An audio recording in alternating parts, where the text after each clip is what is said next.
Sente-se estranha? Não se reconhece? Não percebe o que se passa consigo? Bom, na verdade, talvez possa culpar algo. Algo que pode estar a comandar esse sentimento.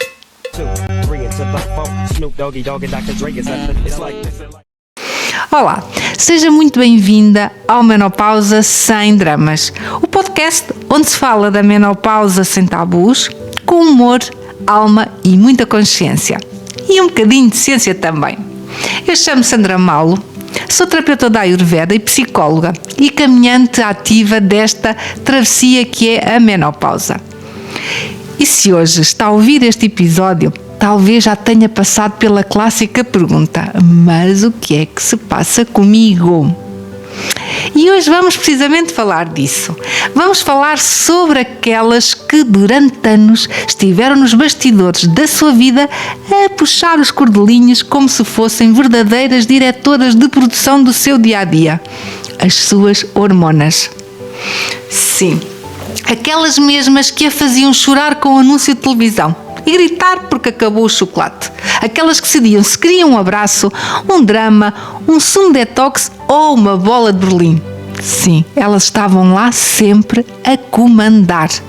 E a verdade é que ninguém lhes explicou o que é que elas faziam realmente. Nem o poder que tinham. Nem como na menopausa tudo muda e é preciso reaprender a viver num corpo que já não responde da mesma maneira. Durante anos, talvez décadas, as suas emoções não eram só suas. Elas tinham coautoras. O estrogênio, a progesterona, a testosterona, a insulina, o cortisol e tantas outras. Estas mensageiras químicas regulavam tudo.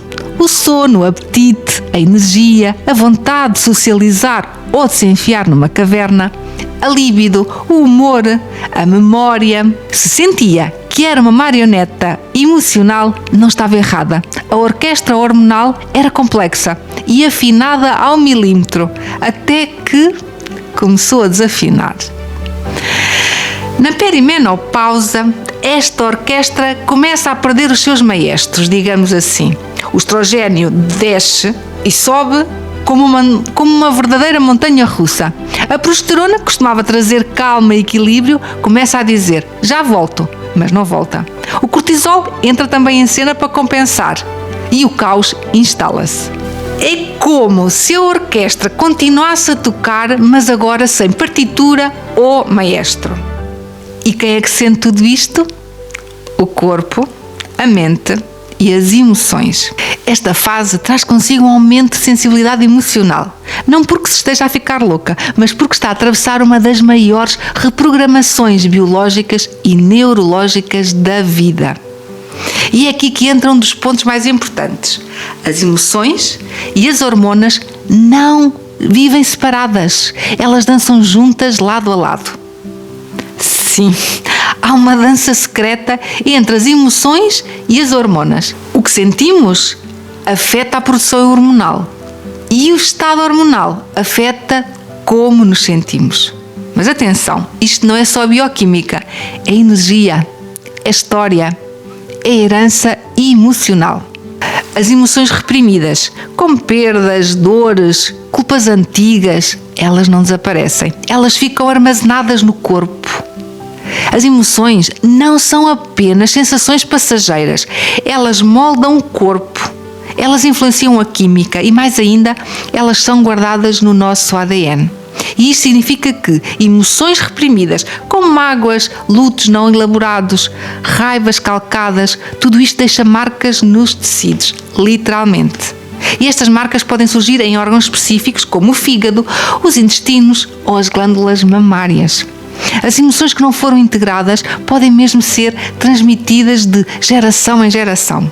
Ou seja, a forma como se sente e como vive as emoções influencia sim não só a sua saúde, como a saúde emocional das suas filhas e netas.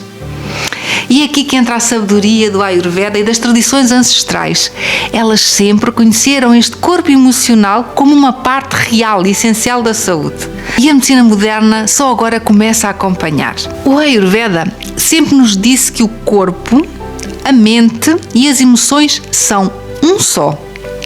E agora até a neurociência já concorda. A medicina moderna começa a despertar para o que as sabedorias ancestrais sempre souberam.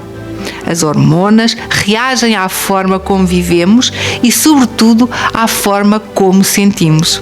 E o mais interessante é que, ao tratar as suas emoções hoje, pode curar feridas que vêm de trás e proteger ainda quem está para vir. Durante muito tempo, as mulheres foram educadas para cuidar. Isto já não é novo. Para cuidar dos outros. Mas raramente lhes foi ensinada a cuidar de si mesmas. E este autoabandono tornou-se silencioso e perigoso. Porque o corpo lembra-se e as hormonas também. E quando elas começam a desaparecer, o que é que fica? Fica o que foi deixado para trás. O cansaço, a falta de escuta, as emoções reprimidas, o corpo que não foi escutado. E é por isso que tantas mulheres chegam à menopausa em colapso. Não por fraqueza, mas por excesso de força mal canalizada. Durante décadas foi ensinada a ser forte, a ser prática, a sorrir quando doía, a cuidar de tudo e de todos. Mas e de si? Quem cuida de si?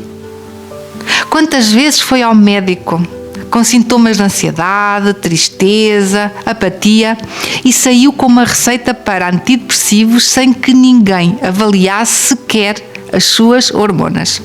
Muitas mulheres chegam à menopausa esgotadas emocionalmente, sem saber que o corpo já há muito andava a dar sinais.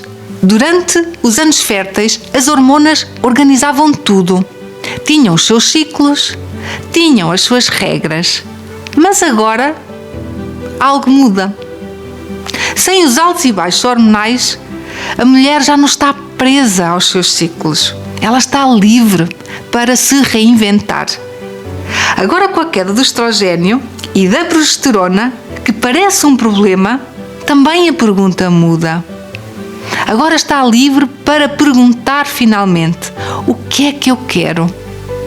E sim, é uma libertação, mas é também um processo. No início, parece o caos, uma sala escura, depois de se apagar todas as luzes. Mas aos poucos começa a ver melhor, com mais nitidez, com mais autenticidade. E a menopausa pode ser o início da liberdade emocional, do reencontro com a sua verdade. O momento de largar papéis, máscaras, expectativas dos outros. É um momento raro de clareza. O cérebro já não está a responder aos comandos hormonais mensais. Ele está em modo de renovação e, se for bem orientada, esta pode ser a fase de enorme crescimento pessoal. Este episódio não é para a deixar assustada, é para a deixar atenta. Porque agora sabe o que as hormonas faziam, esse controle que elas faziam sobre si, pode perceber que não estava descontrolada, estava programada. Não era instável e com certeza não estava louca. Estava apenas a viver sob o comando de uma orquestra hormonal altamente sofisticada. E agora que essa orquestra está a fazer uma pausa, é a sua vez de compor a sua própria música. E agora está livre, com mais maturidade, com mais consciência, com mais verdade. E essa liberdade pode ser assustadora, sim, mas também pode ser o início de uma vida mais autêntica. E eu estou aqui para lhe lembrar que não está sozinha nesta travessia. Se gostou deste episódio, partilhe, comente e, sobretudo, cuide de si, porque se não for agora, então será quando? Até ao próximo episódio de Menopausa Sem Dramas. O melhor ainda está para vir. Aguarde. 2, 3 into the 4. Snoop Doggy Dogg and Dr. Dre is at the